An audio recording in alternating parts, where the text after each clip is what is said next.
Third part of this, adding the Choi bar into the arm bar finish into this. So same thing, triangle. I start to transition into the omoplata. I break neck down, but sometimes from here I have a hard time starting to belly down. Nick's doing a good job of like maintaining his base here.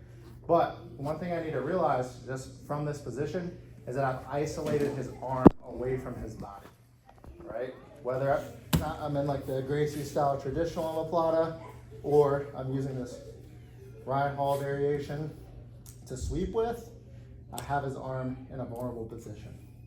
So from here, I have a couple options to attack this arm. I can either start to force their wrist into the Kimura position and go to Kimura grip, potentially finishing the Kimura here, or I can turn this into an arm bar or Choi bar, right? So I always like to try to go to the Kimura grip first, so I lock figure four.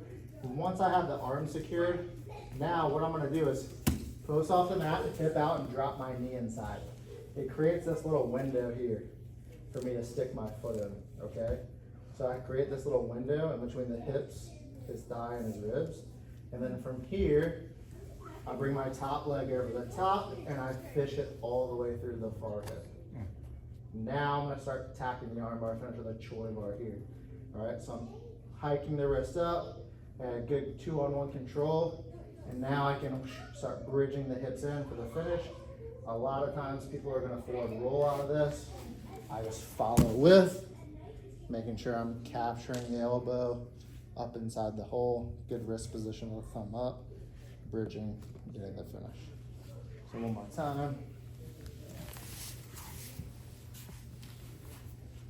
Triangle, I transition omoplata. A lot of times this will happen too, like when guys lock their hands under here, right? And then I can really start to dig this out because he's committed to anchoring into this position. All right, hip out, Kimura grip, drop my knee to the inside, create a little bit of space. If I have a strong Kimura grip here, I might get the finish, right? Fish my foot through the hole, find the far side hip. And now from here, I'm gonna induce the roll. Sometimes I can assist him by pulling the leg across. All right, as he comes out of the roll, cinch everything up, elbow in the hole, 12 wires control, thumb up, bridge, get the finish.